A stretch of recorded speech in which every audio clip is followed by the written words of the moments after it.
इस कहानी की लेखिका है सोनिया सैनी, जिन जापान में रहती थी और क्लिनिकल साइकोलॉजी में रिसर्च कर रही थी। एक दिन उसे फॉरेस्ट के बारे में पता चला। जिन इस फॉरेस्ट पर अपना रिसर्च पेपर लिखना चाहती थी, इसलिए उसने फॉरेस्ट जाकर वहां की पड़ताल करने का मन बना लिया। वो जानना चाहती थी कि आखिर ऐसे कौन से फैक्टर हैं जो इतने सारे लोगों ने के लिए उसी जगह को चुना। साथ ही साथ वो जंगल के बारे में लोगों के मन में बैठे पैरानॉर्मल एक्टिविटीज वाली बात भी निकालना चाहती थी। उसी रात जिन ने अपना सामान बांधा और जापान के माउंट फूजी की तलहटी में बसे गहरे जंगल की तरफ निकल पड़ी। जिन के साथ उसका असिस्टेंट चैन भी था। लंबा सफर तय करके वो दोनों शाम के तकरीबन 7:30 बजे जंगल में पहुंच गए थे। मैम, मुझे लगता है हमें ज्यादा अंदर तक नहीं जाना चाहिए। आज रात को हम यही जंगल के बाहर ही अपना टेंट लगा लेते हैं। सुबह कोई गाइड ढूंढकर जंगल में घूमेंगे। नहीं चैन, इस जंगल में कोई गाइड नहीं जाता और जो हम देखने आए हैं उन्हें जंगल के अंदर मिलेगा, बाहर नहीं। हम जंगल के अंदर चलेंगे और वहीं टेंट लगाएंगे। जैन और चैन जंगल के अंदर की ओर बढ़ने लगते हैं। जंगल इतना घना था कि इसे पेड़ों का महासागर कहा जा सकता था।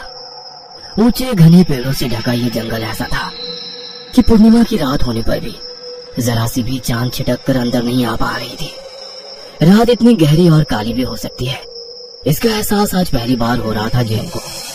इस घने जंगल में कहीं रास्ता भटक कर वो दोनों खो ना जाए, इसलिए जैन अपने साथ कई सारे डिवाइस जैसे मोबाइल, कैमरा, वॉइस रिकॉर्डर और मैग्नेटिक कंपास भी लेकर आई थी।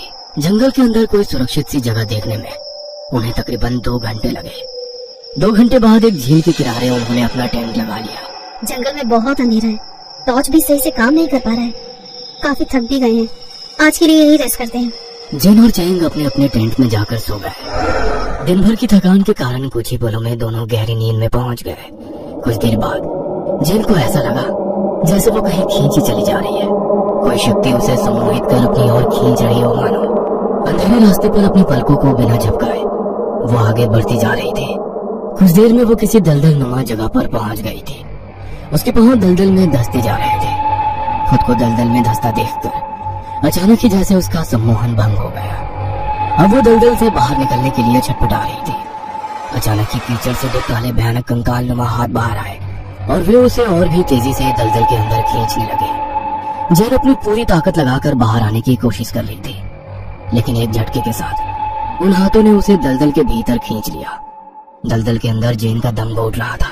उसकी सांस टूटने ही वाली थी कि अचानक हाँफते हुए उसकी आंख खुल गई। ओह माय गॉड, ये कैसा सपना था? जैन की सांसें अभी भी रोक रोक के चल रही थी। घबराकर जैन ने अपने टेंट में चारों ओर नजर घुमाई। एक जुड़ा चमकती हुई आंखों के अलावा टेंट में गुप्त अंधेरा था। उन लाल चमकती आंखों को देखकर जैन थोड़ा सकपका गई और उसने सिरहाने रखा टॉर्च उठाकर उस तरफ घुमाया तो उसे एक तकरीबन 4 फीट का साया बंद टेंट से बाहर जाता दिखाई दिया। ये देख जैन के हाथ थोड़े ठंडे पड़ने लगे थे। अपने बैग कांधे पर टांग कर वो उस साये के पीछे टेंट से बाहर निकल गई। कुछ कदम चलने के बाद अचानक वो साया गायब हो गया। जैन अपनी टॉर्च से यहाँ वहां तलाश रही थी, तभी एकाएक उसकी टॉर्च ऊपर पेड़ की तरफ गई। पेड़ के ऊपर एक छोटा बच्चा टांगे लटकाए बहुत ही गुस्से में उसकी ओर देख रहा था।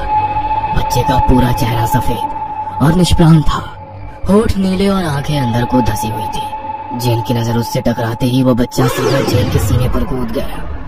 जैन के मुंह से एक जोरदार चीख निकली और वो अपने टेंट में चौंक कर उठ बैठी। उसकी चीख सुनकर चैन भी अपने टेंट से दौड़ता हुआ उसकी तरफ आ गया।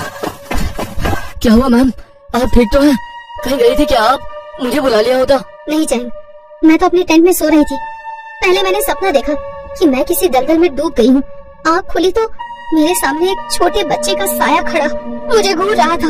एक मिनट, क्या कहा आपने? आप सपना देख रही थी, तो फिर आपका पूरा ड्रेस कीचड़ में कैसे सना हुआ है? मैम, आप सपना नहीं देख रही थी, आप सच में दलदल में ही थी। अपने कपड़े देख जैन को अपनी आंखों पर यकीन नहीं हो रहा था। चैन, कुछ तो है इस जंगल में। मैं सपना देख रही हूँ, मुझे विंग्स दिखाई पड़ रहे हैं। ये सच में मैं वहाँ पहुँच गई थी। ये जो भी कुछ है, इसने मुझे अंदर तक हिला दिया है। आप आराम कीजिए मैम, थोड़ा भी अजीब दिखाई दे तो मुझे आवाज लगा देना। वैसे भी सवेरा होने में कुछ ही समय बाकी है, उसके बाद शायद सब नॉर्मल हो जाएगा। जैन की बात सुनकर जैन आंखें बंद कर लेट गई। जैन को फिर से कुछ दिखाई देने लगा। भयंकर सूखा पड़ रहा है, ना पीने का पानी मिल पा रहा है, ना खाने को भोजन। तुम अपनी जिंदगी जी चुके हो, अब तुम्हारा पेट भर पाना मेरे लिए संभव नहीं है। इस बुढ़ापे में मैं कहाँ जाऊंगा? मेरे साथ ऐसा मत करो बेटा। तुम अकेले ही जाओगे? गांव के सारे बूढ़े एक साथ जंगल जाएंगे, वहाँ पर जो भी रूखा सूखा मिले उसी से तुम अपना गुजारा करना। थक चुके हैं हम तुम्हारा बोझ उठाते उठाते। नहीं नहीं, वो तो घना जंगल है, उसमें कोई जंगली जानवर भी नहीं है, वहाँ कोई जीवित नहीं रह सकता। उनकी दर्द भरी पुकार को नजरअंदाज करके गांव के लोग बूढ़ों को एक साथ जंगल में छोड़ देते हैं। इस जंगल का ना अंत समझ में आता था, ना आदि। वे सभी भूखे प्यासे 3 महीने हफ्तों तक यहाँ वहाँ भटकते रहे। न उन्हें खाने को कुछ मिला, न बाहर आने का कोई रास्ता समझ आया। इन्हीं पेड़ों के आगे पीछे घूमते हुए रोते बिलखते उन्होंने एक एक करके अपने प्राण त्याग दिए। मैम उठिए, सुबह हो गई। ये फॉरेस्ट मुझसे बात कर रहा है। ये क्या कह रही हो आप? जैन अपने सपने में दिखाई दी हुई सारी कहानी चैन को सुनाती है। उन सभी के प्राण इतने दुख और बेबसी में निकले कि वही नेगेटिव एनर्जी इस जंगल में हमेशा हमेशा के लिए कैद हो गई। अब समझ आया कि ये जंगल कसर्ट क्यों है। सुबह तो हो गई है, लेकिन यहाँ तो सूरज की रोशनी भी सही से नहीं पहुँच रही है। दिन में भी जंगल में इतना अंधेरा है, इस जंगल की खामोशी अब मुझे भी डरा रही है। एक भी जानवर नहीं है यहाँ, इतना सन्नाटा है कि अपनी सांसें भी धोखने सी महसूस हो रही है। कुछ अजीब सी मनहूसियत है इस जंगल में। अपनी टॉर्च उठा लो और चलो मेरे साथ, आगे बढ़ते हैं। वो दोनों जंगल में आगे बढ़ने लगे। बीच बीच में उन्हें पेड़ों पर एक वार्निंग लिखी हुई दिखाई देने लगी, don't leave the path. Ma'am, लगता है किसी ने पेड़ों से ये टेप बांधकर अंदर जाने का रास्ता बनाया है। चैंग और चैन टेप से बने रास्ते पर आगे बढ़ने लगते हैं। चैंग, कैमरा निकालो, वो देखो, वहाँ कोई डेड बॉडी है शायद। आप यहीं रुकिए मैम, मैं पिक्चर्स क्लिक करके लाता हूँ। डेड बॉडी को देखकर चैंग कैमरा लिए टेप से बने रास्ते से बाहर निकलकर डेड बॉडी की तरफ बढ़ने लगता है। लाश पूरी तरह सड़ चुकी थी। चैंग उसकी तरफ कैमरा फोकस करके फोटो निकाल रहा होता है।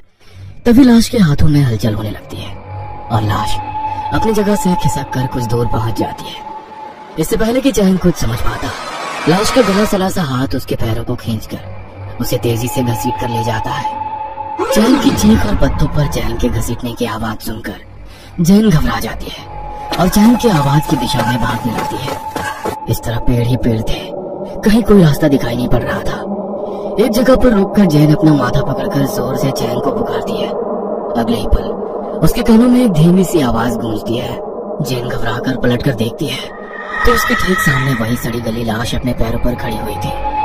लाश के शरीर का मांस लगभग गल चुका था, जगह जगह से उसकी हड्डियां नजर आ रही थी।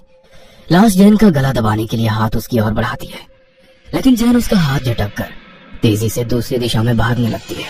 भागते भागते जैन एक बड़े से पेड़ के पीछे पहुंच जाती है। वहाँ उसे पेड़ की ओट में छिपा हुआ चैन दिखाई देता है। चैन, तुम यहाँ? ओह थैंक गॉड, तुम ठीक हो। यहाँ कोई है, बोलो मत, चलो मेरे साथ। जैन हैरानी से चैन के पीछे पीछे चलने लगती है। मुझे कहाँ लेकर जा रहे हो? क्या हुआ? सच दिखाने। क्या क्या बोल रहे हो? कैसे सच? कुछ दूर चलने के बाद जैन के सामने वही कीचड़ से भरा दलदल था जो उसने सपने में देखा था। ये तो वही जगह है जहाँ मैं सपने में आई थी। चैन, क्या दिखाने लाए हुए हो? तुम्हें हो क्या गया है? अचानक जैन को सैकड़ों आवाजें एक साथ सुनाई देने लगती है, रोने, चीखने, चिल्लाने की आवाजें। जैन अपने कानों पर हाथ रखकर जोर से चिल्लाती है, बस करो, बंद करो ये सब, मैं पागल हो जाऊंगी। जैन के इतना कहते ही आवाजें एकदम से बंद हो जाती है। तभी जैन की नजर कुछ दूरी पर पड़े हुए चैन के डेड बॉडी पर जाती है। चैन, तुम तो मेरे सामने खड़े हो। फिर इतना कहकर जैसे ही जैन चैन की ओर देखती है, चैन का चेहरा बिगड़ने लगता है। उसकी गर्दन कड़क की आवाज के साथ दूसरी दिशा में घूम जाती है। हाथ पैर भी एक एक करके अपनी जगह पर ही मुड़ जाते हैं। पूरे शरीर पर जगह जगह कटे के निशान दिखाई देने लगते हैं। जैन को देखकर वो भयानक सी आवाज में हंसने लगता है। जैन का पूरा शरीर पसीने से भीग गया था, डर से उसकी सांसें उखड़ने लगी थी। वह तेजी से वहाँ से भागकर जंगल में और अंदर पहुँच जाती है। मैं क्या करूं? किसी को मदद के लिए बुलाती हूँ। हाँ, यही सही होगा। जैन अपना मोबाइल निकालती है, लेकिन मोबाइल में कोई नेटवर्क नहीं था। वो बार बार लगातार अपना फोन ट्राई करती रहती है, लेकिन मोबाइल में नेटवर्क का नामो निशान भी नहीं था। थक कर वो अपना फोन जमीन पर पटक देती है। फिर से शाम गिरने लगी थी। जैन की हिम्मत अब जवाब दे रही थी। जैन को पता भी नहीं था कि वो अपने टेंट से कितना दूर है। बाहर निकलने का कोई रास्ता समझ नहीं आ रहा था। जैन अपना मैग्नेटिक कंपास निकालकर उससे रास्ता पता करने की कोशिश करने लगती है, लेकिन कंपास की सुई अपनी जगह कंपन करती रहती है और थोड़ी देर में चोट कर गिर पड़ती है। थक गई हूँ मैं भागते हुए, थक गई हूँ, क्या करूँ मैं? God please help me. Jen अपना वीडियो रिकॉर्ड कर कैमरा जूम करके वीडियो बनाने लगती है। शायद कुछ ऐसा दिखाई दे जिससे बाहर निकलने का रास्ता मिल जाए। और चारों ओर कैमरा घुमाकर हर दिशा की वीडियो रिकॉर्ड कर लेती है और उसे सावधानी से देखने लगती है। वीडियो देखकर कैमरा उसके हाथ से छूटकर नीचे गिर पड़ता है। वीडियो में दूर दूर तक पेड़ों की शाखा और पेड़ के आगे पीछे भयानक शक्ल वाली आत्माएं दिखाई दे रही थी। तभी जेन के कानों में फुसफुसाने की आवाज आती है और तेज हवा का झोंका उसके बाल हवा में उड़ा देता है। यहाँ से कोई बाहर नहीं जा सकता। जेन, आ जाओ हमारे साथ। नहीं, छोड़ दो मुझे, छोड़ दो। अगले ही पल पेड़ की एक ऊंची सी डाल पर अपने आप फांसी का फंदा बनने लगता है और जेन हवा में ऊपर उठते हुए उस फंदे तक पहुंच जाती है। मैं मरना नहीं चाहती, छोड़ दो मुझे, छोड़ दो, मैं मरना नहीं चाहती। जेन चीखती रहती है लेकिन वो अदृश्य ताकत जेन को फंदे से लटका देती है। एक आखिरी चीख के साथ सब कुछ शांत हो जाता है और कुछ ही मिनटों में जेन का मृत शरीर फंदे से झूलने लगता है।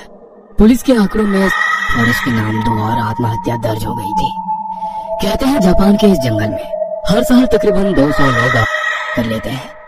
क्या आप भी ये जंगल देखना चाहेंगे? ये कहानी आपको अच्छी लगी हो तो हमें सब्सक्राइब करें, हमारा इंस्टाग्राम और फेसबुक पेज जरूर फॉलो करें। और हाँ दोस्तों, सब्सक्राइब करना भूलना मत।